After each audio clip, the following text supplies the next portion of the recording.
कृष्ण रुक्मिणी दोनों ही सुदामा की चरणों की सेवा करते हैं। सेवा के बाद आज्ञा लेके चले गए। सुदामा पड़े पड़े सोचते हैं, वाह कृष्ण वाह, मेरा इतना सम्मान। जिस सुदामा को देख करके लोग दरवाजा बंद कर लेते हैं, कहते हैं सुदामा आ रहा है। उस सुदामा को इतना सम्मान मैं सोच भी नहीं सकता था।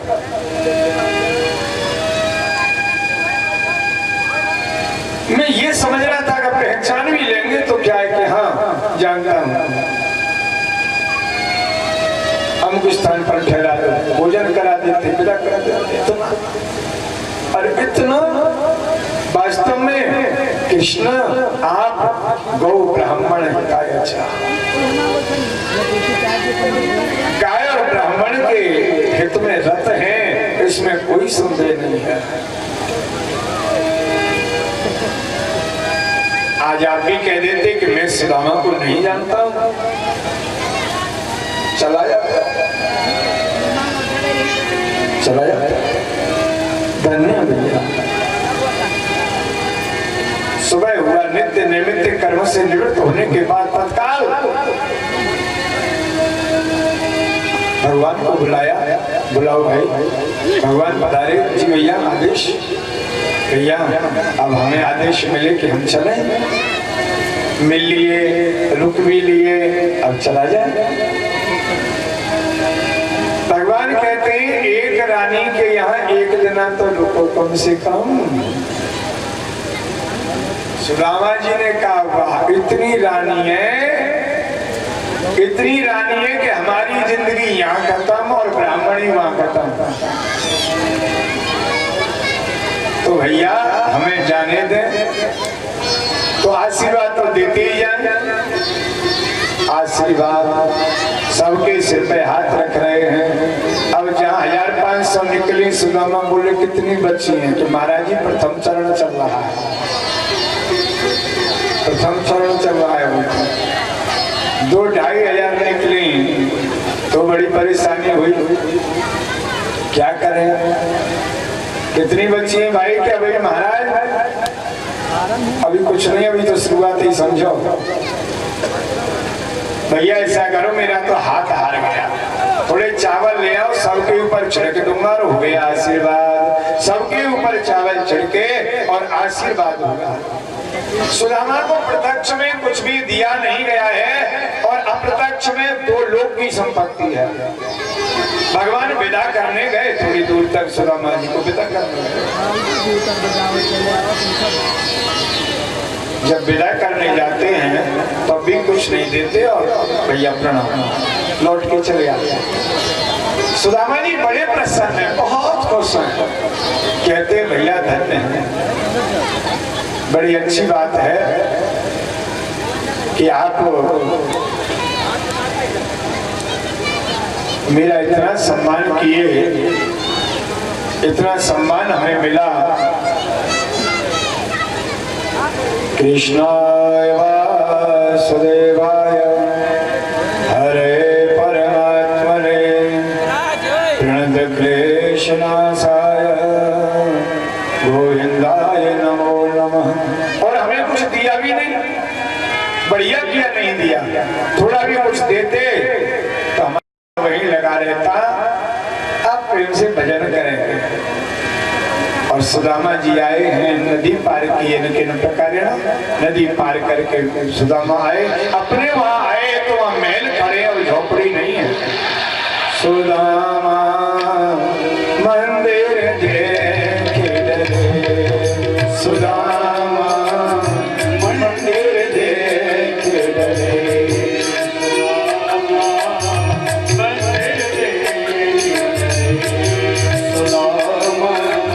मंदिर देखे डरे। यहाँ तो होती मेरी टूटी झुपड़िया, यहाँ तो होती मेरी टूटी झुपड़िया, कंचन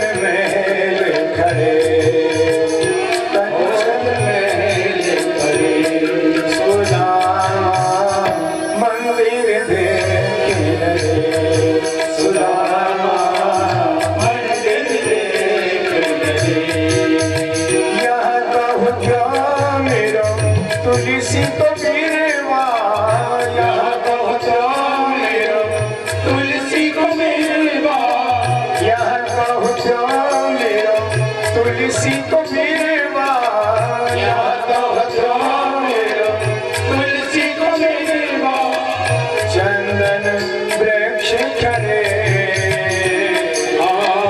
चंदन वृक्ष खड़े, सुदामा मंदिर देख गए,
यहाँ तो जो भी कुछ था वो भी गया। लगता है किसी ने अपनी जगह पर ही कब्जा कर लिया है।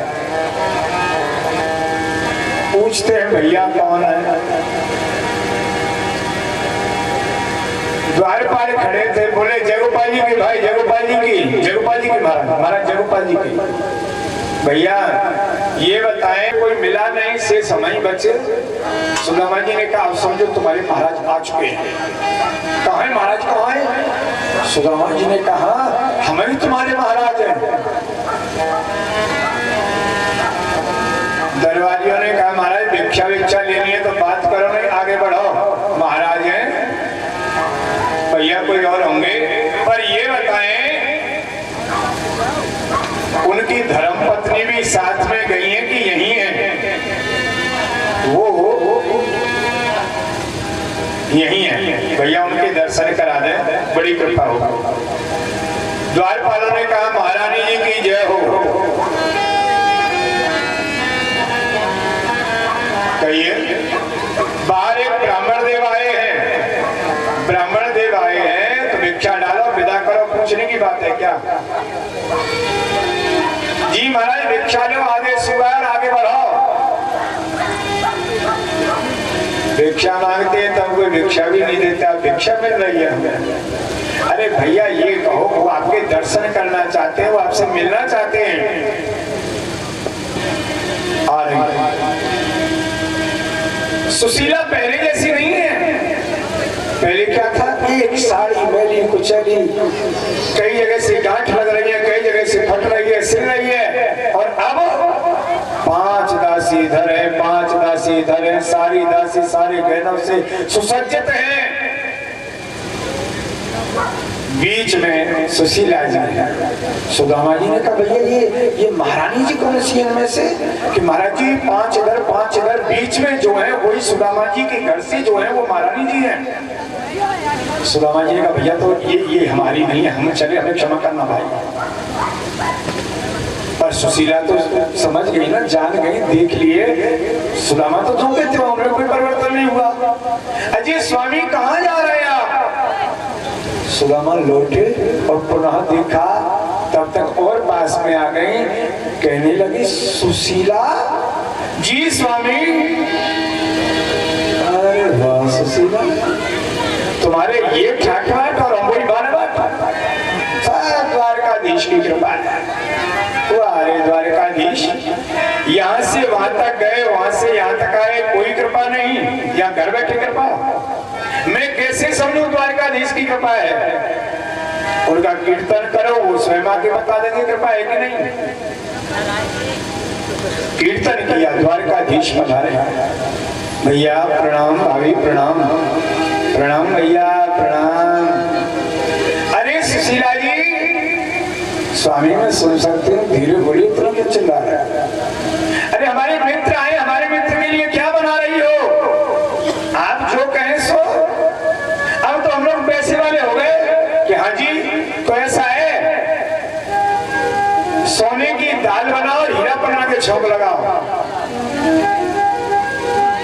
क्यों बोरा गए का?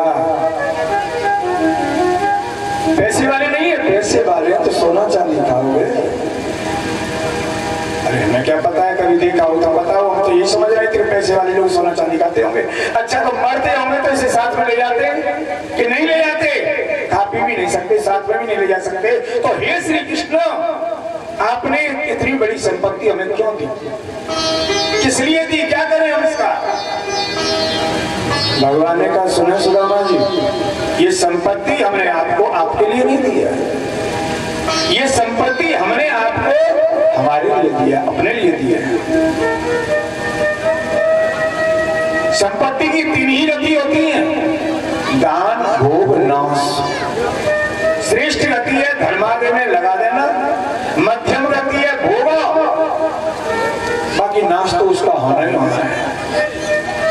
अब इस संपत्ति से यज्ञ करें, याचकों को दें, जिन्हें जिस चीज की आवश्यकता है वो उनको दें। अन्न दान करें, वस्त्र दान करें, घर मकान नहीं है वो बनवाए लोगों के लिए। और क्या होता है इसका? यही होता है भैया। लोग जाने क्या क्या कहेंगे मेरे बारे में। कहेंगे कि सुदामा अब तो दिखता नहीं, सुदामा अब तो बात नहीं करता, अभिमानी हो गया है सुदामा। जाने क्या क्या कहेंगे। भगवान कहते हैं सुदामा, लोग हर स्थिति में कुछ न कुछ जरूर कहेंगे। तुम्हारे पास धन नहीं है तो लोग कहेंगे, धन हो जाए तो लोग कहेंगे, हर स्थिति में कुछ न कुछ जरूर कहेंगे। एक दृष्टांत है, आपने जरूर सुना होगा और याद दिला दूं। एक बाप बेटा थे, घोड़ी लेकर के आ रहे थे। दोनों ही घोड़ी पर बैठे हुए हैं। लोगों ने देखा तो कहा, ये देखो बेचारी घोड़ी दबी जा रही है, दबी जा रही है, कैसे बैठे हैं ऊपर। बाप ने कहा, बेटा लोग ऐसा कह रहे हैं कि हम दोनों लोग बैठे, हम लोग गलत बैठे। तो पिताजी ऐसा करते हैं, आप बैठे मैं चलता। हाँ ये ठीक रहेगा। ये चले तो आगे लोग फिर मिले। लोगों ने कहा, ये देखो बेचारा बच्चा दौड़ा जा रहा है, बुढ़ा वो ऊपर बैठा है, चल सकता है। पिताजी ऐसा करते हैं, अब हम बैठ जाते हैं ऊपर और आप पैदल चले। लोग ऐसा कह रहे हैं, ठीक है। ऐसा भी हुआ। फिर लोग मिले, लोगों ने कहा बेचारा वृद्ध व्यक्ति जा रहा है, वो बच्चा भाग दौड़ सकता है, वो ऊपर बैठा है। पिताजी ने कहा, बेटा लोग अब ऐसा कह रहे हैं कि तुम गलत बैठे हो। तो पिताजी अब क्या करें कि दोनों पैदल चलते हैं। दोनों पैदल चलने लगे। अब लोग फिर आगे मिले। लोगों ने कहा, ये देखो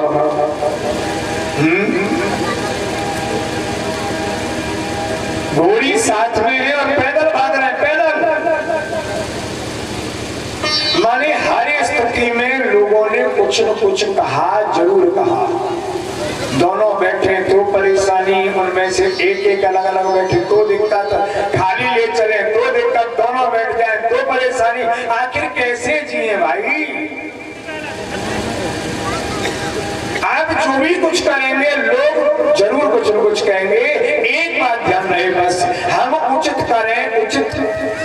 उसके बाद लोग क्या कह रहे हैं तो उनको कहने दें, उनको कहने दें, उनकी सुनने की जरूरत नहीं है। लोग तो हर स्थिति में कुछ न कुछ जरूर कहेंगे। सुदामा जी आप अपना काम करें, लोगों पर विचार न करें, अपने ऊपर विचार करें। जैसी आज्ञा श्री कृष्ण। भगवान अंतर्धान हुए और सुदामा उसके बाद धन का सदुपयोग करते हुए जीवन जिए और तदोपरांत भगवान को प्राप्त कर लिया। बोलो सुदामा जी महाराज की जय हो। थोड़ा सा भगवान का ध्यान करेंगे फिर आगे कथा है। श्री कृष्ण गोविंद हरे मुरारे, हे नाथ नारायण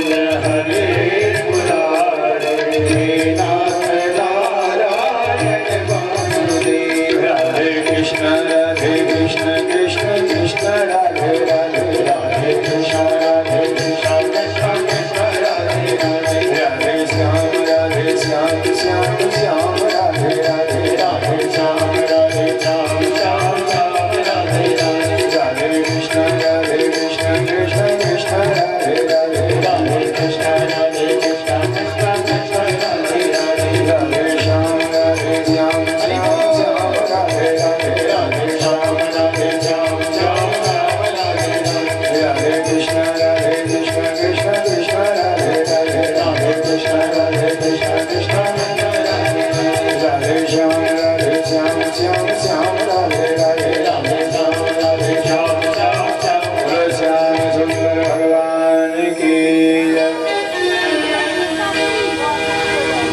एक बार 10वें स्कंद की कथा है। भगवान शिव पर संकट पड़ा। बृकासुर नाम का एक राक्षस था। ये भगवान शिव की आराधना करता है। अपने अंगों को काट काट करके शिव जी के निमित्त अग्नि में डाल रहा है। 6 दिन हो गए। 7वें दिन अपने शीश को काटने के लिए जब तैयार हुआ तो महादेव प्रकट हो गए। बोलो शंकर भगवान की जय। वरदान मांगो। उसने वरदान मांगा कि जिसके शीश पर हाथ रख दो वो भस्म हो जाए। शिव जी ने वरदान दे दिया एवं मस्त। अब जैसे उसे वरदान मिला तो माता जी की ओर ध्यान गया तो गौरी हरण लालसा, उसके अंदर गौरी जी को हरण करने की लालसा जागी। कैसा करता हूँ, वरदान का परीक्षण भी हो जाएगा, शिव जी के सिर पे हाथ रख देता हूँ, ये भस्म हो जाएंगे और गौरी मेरी हो जाएंगी। गौरी हरण लालसा ऐसा क्रोधी वो राक्षस विचार करने लगा। हाथ को बढ़ाया भगवान महादेव की ओर। भगवान बोले क्या करता है रे, क्या करता है कि भस्म करूंगा तुमको, और क्या करता हूँ, हमने वरदान दिया और हमें। ये आपकी जो पत्नी है ना बहुत सुंदर है, ये हमें चाहिए इसलिए हम आपको भस्म करेंगे। आगे आगे महादेव और पीछे पीछे बृकासुर दौड़े चले जा रहे हैं। भगवान नारायण ब्रह्मचारी बन के आए। उन्होंने कहा बृकासुर सुनो, कहाँ जा रहे हो, उसके पीछे भागे भागे। वो महादेव है। हाँ मैं जानता हूँ महादेव है। क्या हुआ, इन्होंने मुझे वरदान दिया है कि जिसके सिर पर हाथ रख दूंगा वो भस्म हो जाएगा, तो मैं इनके सिर पर हाथ रखूंगा, इनको भस्म करूंगा, इनकी पत्नी मुझे चाहिए। ब्रह्मचारी भगवान ने कहा वाह भैया तू किसकी बातों में आ गया। जब से दक्ष ने शाप दिया है तब से शंकर का कोई वरदान सिद्ध होता ही नहीं है। तनिक जल चढ़ाओ तो ले वरदान, फूल चढ़ाओ ले वरदान, ऐसे में वरदान किए जाते हैं क्या? ऐसा है कि हाँ ऐसा ही है। मुझे कैसे पता पड़े कि अपने सिर पे हाथ रख के देख ले, मैं भस्म हो गया तो? अरे भस्म होने के कोई लक्षण होते हैं भाई। हाथ को ऊपर से धीरे धीरे लाओ, जहां गर्म लगे वहीं से हटा लेना। ऊपर हाथ को ले गए, धीरे धीरे नीचे ला रहे हैं, नीचे ला रहे, गर्म लग रहा है कभी तो नहीं लग रहा है, और नीचे लाओ, अब गर्म लग रहा है कभी तो नहीं लग रहा है, और नीचे लाओ, गर्म लग रहा है कि नहीं। अरे रख तो कहीं नहीं मारोगे तुम। जैसे ही हाथ रखा वैसे ही बृकासुर भस्म हो गए। बोलो नारायण भगवान की। महादेव बड़े दयालु। एक कथा तो ऐसी आती है, कोई एक भगत गया मंदिर में जल चढ़ाने के लिए, तो वहां घंटा बजाया तो सोने का घंटा महादेव के ऊपर ही चढ़ गया। घंटा चुराने के लिए शिव जी प्रकट हो गए। उन्होंने कहा वरदान मांगो, क्या चाहिए? प्रभु मुझे ये क्षमा करें, सबसे पहले तो मुझे क्षमा करें। आप प्रसन्न कैसे हुए? कि प्रसन्न में ऐसे हुआ, कोई जल चढ़ाता है, फल चढ़ाता है, वस्त्र सोना चांदी रुपया पैसा चढ़ाता है। मैं इसलिए प्रसन्न हुआ कि तूने अपने आप को ही मेरे ऊपर चढ़ा दिया। तूने तो खुद को चढ़ाया मुझको ले के लिए। भक्त एक शिव का चला शिव को मनाने के लिए। हाँ हाँ ऐसे महादेव थे। और इनकी स्तुति सज्जनों महाराज रावण ने की है। शिव तांडव स्तोत्र नाम से उन्होंने स्तोत्र लिखा है। ये शिव तांडव स्तोत्र आप सभी सुनेंगे। रावण ने स्तुति की महादेव की, ये स्तुति हम सभी सुनेंगे। ओम नमः शिवाय, ओम नमः शिवाय, ओम नमः शिवाय, ओम नमः शिवाय, ओम नमः शिवाय, ओम नमः शिवाय, ओम नमः शिवाय, ओम नमः शिवाय। जटा कवि गलत गलत प्रवाह पावतस्थले गले विलंब विलंबितं भुजं गतं कुमारिणम्। डमड्डमड्डमड्डमन्नादमड्डमर्वयं चकार चन्द्र ताण्डवं तनोतुलाश्व शिवम्। ॐ नमः शिवाय, ॐ नमः शिवाय, ॐ नमः शिवाय, ॐ नमः शिवाय। जटाकटाः सम्भ्रमं भ्रमण्डलिं भजिर्धरि विरोधवीर्यवल्लरी विराजमान मूर्धनि जगत् जगत् जगत् जगत् गृह्णाट अट्टपावके सूर्य चन्द्रशेखरि रतिपति क्षणं नमः।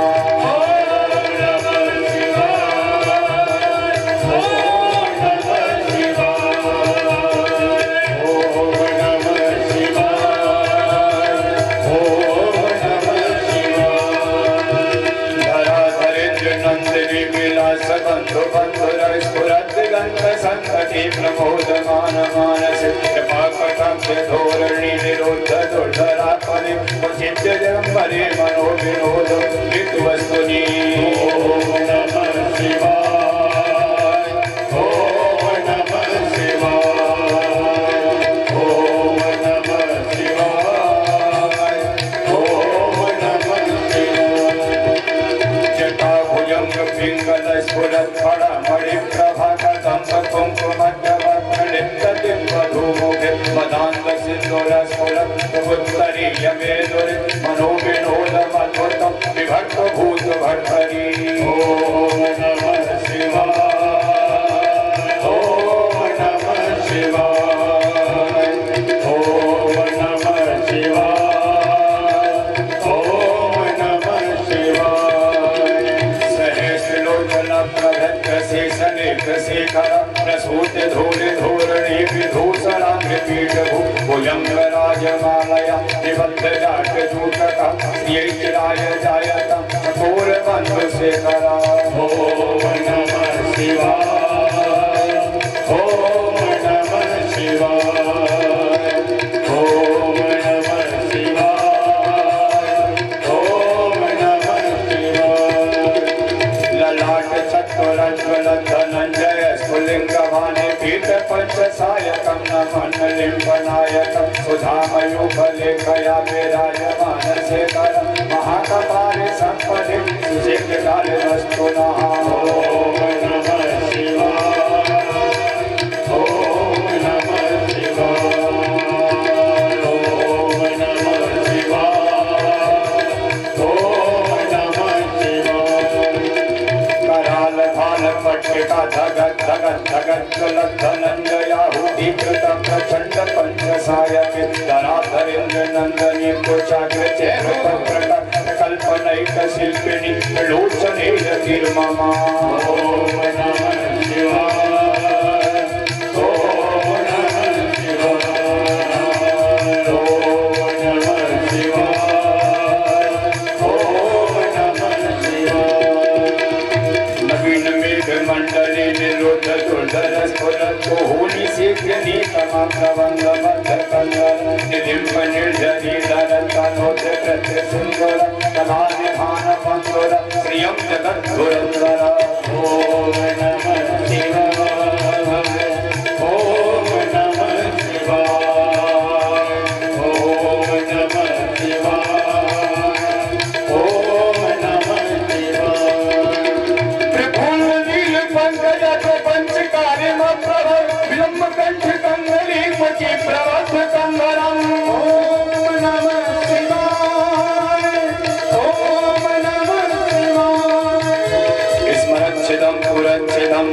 कच्छिदं कच्छिदं गयच्छिदं कच्छिदं तमन्त कच्छिदं भजे। ओम नमः शिवाय ओम नमः शिवाय ओम नमः शिवाय ओम नमः शिवाय। अथर्व सर्व मंगला कला कदम्ब मंजरी रस प्रवाह माधुरी विजयम मधुव्रतम स्मरांतकम पुरांतकम भवांतकम मकांतकम गजांतकांतकांतकम कमंतकांतकम भजे। ओम नमः शिवाय ओम नमः शिवाय ओम नमः शिवाय ओम नमः शिवाय।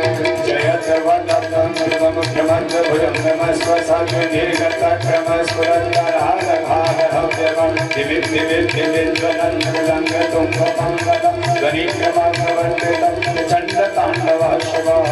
ओम नमः शिवाय ओम नमः शिवाय ओम नमः शिवाय ओम नमः शिवाय।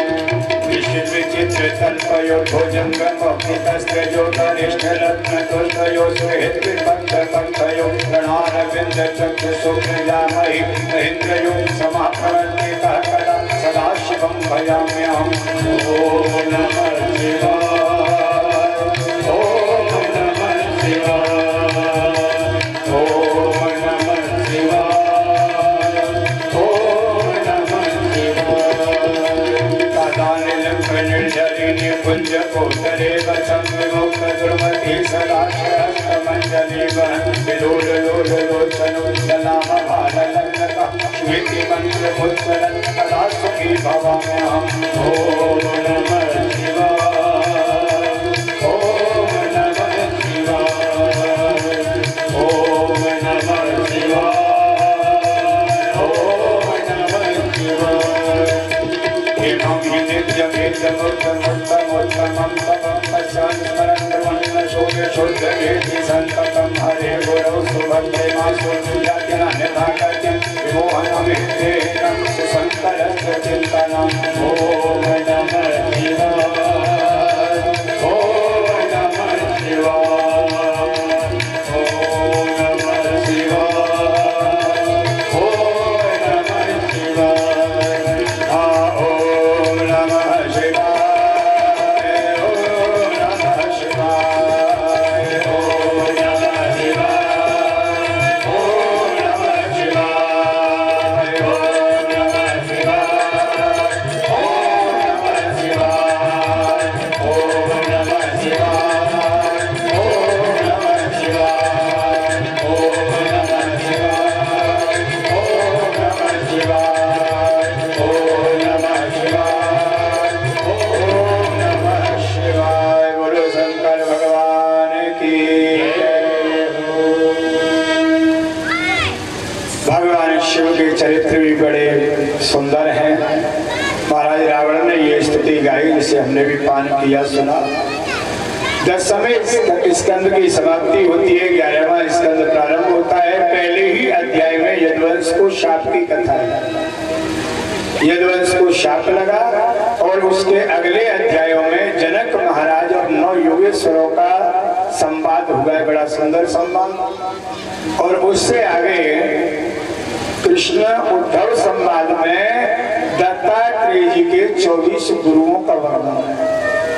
कथा इस प्रकार है, जब भगवान का समय आया कि अब हमें जाना ही जाना है, तो उद्धव जी ने कहा प्रभु जाते जाते हमें भी ज्ञान देते जाएं।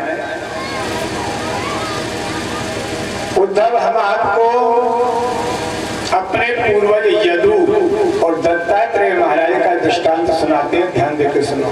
सुनाइए महाराज। एक बार हमारे पूर्वज यदु महाराज दत्तात्रेय के पास गए और जाकर के निवेदन किया, प्रभु आपका जीवन कैसा चल रहा है, कैसे चल रहा है, थोड़ा हमें भी समझाएं, बड़े ज्ञानी पुरुष आप हैं। दत्तात्रेय भगवान ने कहा, राजन हमने अपने जीवन में 24 गुरु बनाए। महाराज जी आपने किन किन को गुरु बनाया?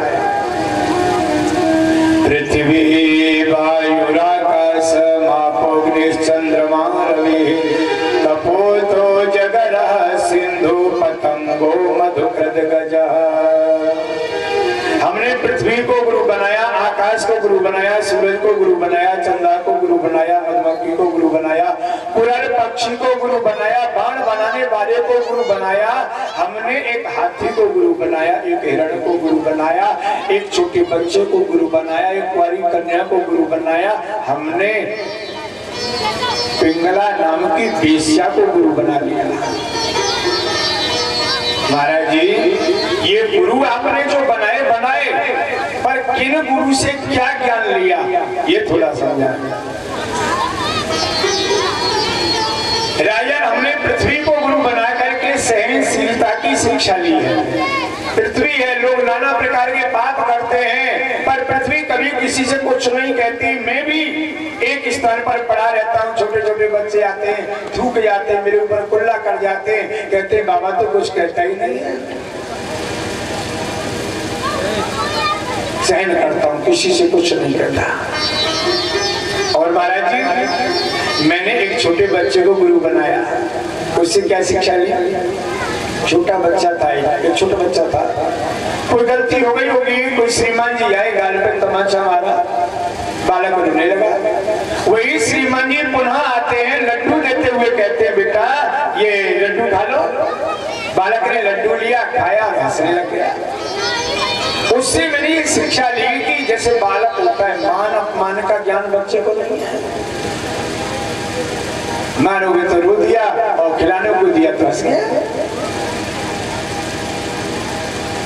उससे मैंने ये शिक्षा ली है कि माना अपमान युष तुल्य तुल्यो मित्रादि पक्षयो सर्वालंब परित्यागी गुणातीतः स उच्यते। मान अपमान में, लाभ हानि में, जीवन मरण में, यश अपयश में, इसमें जो समान है वो योगी कहे जाने योग्य है। ये शिक्षा मैंने उस बच्चे से ली। बच्चे की मन वाणी क्रिया एक होती है सज्जन, जो बोलेगा वही उसके मन में है, वही उसको करना भी है। और हम लोग जब बड़े हो जाते हैं तो कहते कुछ है, करते कुछ है, मन में कुछ है। मन वाणी क्रिया जब अलग अलग हुई तो समझो चालाकी चतुराई शुरू हो गई। हाँ, बच्चा ऐसा नहीं करता। ये शिक्षा मैंने छोटे बच्चे से ली। और महाराज जी, मैंने गुरु बनाया मैंने अजगर को गुरु बनाया। अजगर से क्या शिक्षा ली? अजगर से मैंने ये शिक्षा ली कि अजगर करे न चाकरी, पंछी करे न काम, दास मलूका कहे गए सबके दातारा। अजगर कहीं चाकरी नहीं करता, नौकरी नहीं करता, पक्षी कोई काम नहीं करते, पर भगवान देते हैं। एक कथा आपको सुनाते हैं। मलूक दास जी एकदम नास्तिक व्यक्ति थे। एक संत बाबा गांव में सत्संग करने आए तो आकर के पहुंचे और बोले, वाह राम राम जपो, राम राम जपो। राम राम क्या जपने से क्या भोजन थोड़ी मिल जाएगा, कुछ करना पड़ेगा ना। ऐसे करके उस सत्संग में आकर के बोलने लगे। तो बाबा जी जो थे उन्होंने कहा, भाई राम राम पर जपते हुए विश्वास करें तो भगवान भोजन देंगे, और ऐसा नहीं हुआ तो कैसा हो ही नहीं सकता है ना। आप थोड़ा देखें करके। तो मलूक दास जो नास्तिक व्यक्ति हैं, उन्होंने कहा ये भगवान ही देख रहे हैं कि हमें खाने को कैसे देता है। जंगल में, दूर जंगल में एक वृक्ष पर जाकर के मलूक दास बैठ गए सज्जन, छुपके बैठ गए कि अब देखता हूं कि भगवान मुझे कैसे भोजन कराता है, खिलाता है। सुबह से लेके शाम हो गई, रात हुई, और जब रात होती है तो वहां कुछ व्यापारी आते हैं। व्यापारियों ने अपने घोड़े वगैरह बांधे और भोजन था बढ़िया बर्तनों में, वो सब निकाल के रखा। खाने वाले थे कि तब तक डाकुओं की आवाज आई, डाकू चले आ रहे, घोड़े भागे आ रहे। उन लोगों ने क्या किया, डाकू लूट लेंगे, भोजन को छोड़ करके यहाँ से ये लोग भागे, घोड़ों पर बैठे। ये भाग गए, भोजन नीचे रखा है। मलुकदास ने देखा भोजन वृक्ष के नीचे तो आ गया, पर अभी नहीं मानूंगा, यहाँ आना चाहिए, ऊपर आना चाहिए।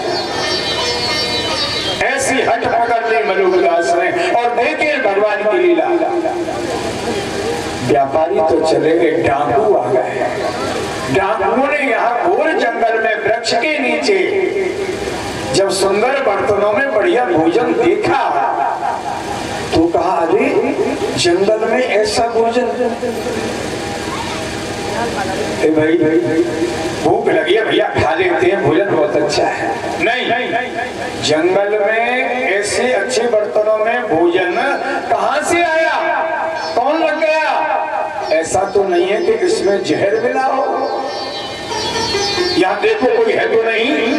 दृष्टि घुमाई चारों ओर, और दृष्टि तो जब चारों ओर घुमाएंगे तो ऊपर भी जाएगी। देखा तो कोई व्यक्ति बैठा है, ये इसने जहर मिलाया है, नीचे पर। मलुकदास सब देख रहे हैं, सब देख रहे हैं। डाकुओं ने कहा वो नीचे नहीं उतरेगा, दो लोग जाओ, एक भोजन लेके जाओ, एक बंदूक लेके जाओ, न खाए तो गोली मारो। दो लोग गए,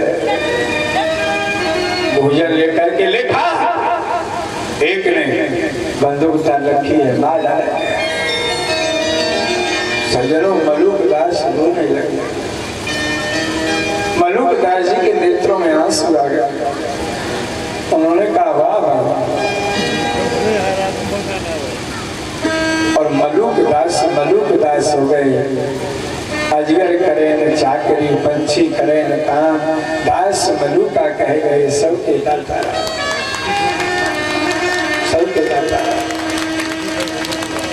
कथा आती है कि मैंने अजगर को गुरु बनाया, राजन, मैंने एक सर्प को गुरु बना लिया।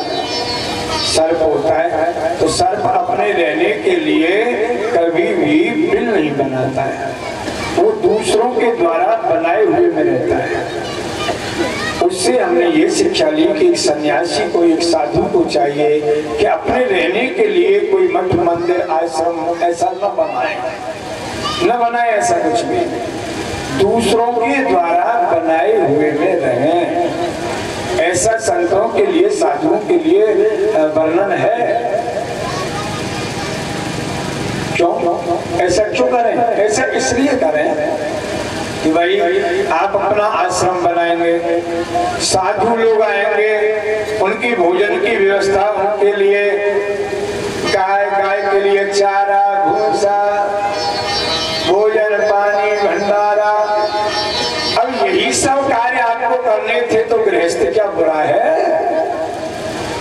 आप गृहस्थ में भी रह सकते हैं। अरे साधु तो बनते हैं केवल भजन करने को, तो साधु को चाहिए रहने के लिए ये सब निर्माण न करावे, नहीं तो फिर वो आनंद ही आनंद है। और महाराज किसको गुरु बनाया आपने? हमने गुरु बनाया एक कुंवारी कन्या को। उससे क्या शिक्षा ली? गरीब थी बेचारी, लोग सब काम पर गए हुए थे, अकेली घर में है। उसे देखने वाले कुछ लोग आ गए, तो घर में कोई व्यवस्था भी ऐसे नहीं है कि जिससे कुछ स्वागत कर दिया जाए। धान पड़े थे, धान, वो धानों को कूट दिया। चावल निकलेंगे, कुछ बना के दे दूंगी, थोड़ा स्वागत हो जाएगा, और क्या करें। तो हाथों में चूड़ी पहन रखी है, चूड़ी बजती है। वो क्या करती है कि एक एक करके चूड़ी उतारती है और एक एक चूड़ी, एक ही चूड़ी हाथ में छोड़ती है, फिर वो बजती नहीं। मैंने इस चीज से ये शिक्षा ली, साधु को चाहिए, संत को चाहिए अकेला विचरण करे, मंडली बना के न चले, क्योंकि जब कई होंगे तो खटकेंगे। व्यर्थ के वार्तालाप और त्याग कर दिया सब कुछ, भजन करने लग गई। इससे शिक्षा ली कि आशा ही परम दुखम। नैराश्यम परमं सुखम यथा संचित्य कांतासाम सुखम सुस्वाप पिंगला। आशा ही दुख है, निराशा ही सुख है। अब निराशा सुख कैसे है? कैसे? जैसे कोई काम आप कर रहे हैं, किसी काम में लगे कि मेरा ये काम होना चाहिए, प्रयास पूरा करें, कोई ऐसी कमी न छोड़ें जिससे काम बिगड़ने की संभावना हो, पूर्ण प्रयास करें। पर कहीं न कहीं कुछ प्रतिशत में इतना भी रखें अंदर, हो सकता है काम न हो पाए। ऐसा जब रखेंगे थोड़ा सा, तो काम न होने पर उतना दुख नहीं होगा जितना ये सोच करके होगा कि मेरा काम हो ही जाएगा। तो आशा, एकदम आशा न लगाएं, ये बड़ी दुखदाई होती है। थोड़ा निराशा उसमें रखें तो सुख है। आशा ही परमं दुखम नैराश्यम परमं सुखम। ये शिक्षा मैंने पिंगला नाम की वेश्या से ली है। आगे इसी स्कंद में भगवान की विभूतियों का वर्णन है और भगवान के सत्संग महिमा का वर्णन है, जो चल ही रहा है वर्णन सत्संग महिमा का। और सज्जनों, सारे यादव ग्रहण पड़ने पर प्रवास क्षेत्र में गए। वहां जाके पहले तो स्नान करते हैं, देवी जी की पूजा करते हैं और उसके बाद मदिरा पान करने लगे, जिससे बुद्धि बिगड़ी। आपस में एक दूसरे को दुश्मन शत्रु समझ रहे हैं। लड़ते लड़ते वहां आ गए जहां ऐरक नाम की घास पैदा हुई थी। ऋषि दुर्वासा के साप के कारण मूषल उत्पन्न हुआ और उससे घास हुई, जिसे आपस में उखाड़ते हैं, मारते चले जा रहे हैं, मरते जा रहे हैं। कृष्ण बलराम आए, भाई आप लोग आपस में क्यों लड़ रहे हैं? वो तो भगवान के ऊपर भी टूट पड़े। बलराम जी शेष रूप धारण करके समुद्र में विलीन हो गए और भगवान श्याम सुंदर पीपल के वृक्ष के नीचे कमर लगाए, बाएं घोटू पर दायां चरण रख करके आत्मचिंतन कर रहे हैं। चरण ऐसे रखा हुआ था, जरा नाम के व्याध ने समझा कि ये कोई जीव है और बाण मारा। वो बाण भगवान के चरणों में लगा। व्याध गया, क्षमा मांगता है, प्रभु मुझे क्षमा कर दो। भगवान कहते मम इच्छा कहती न दयाला, ये बाण तुमने हमारी इच्छा से मारा है, आप परेशान न हो। और इस प्रकार भगवान स्वधाम को जाते हैं। बोलो कृष्ण कन्हैया।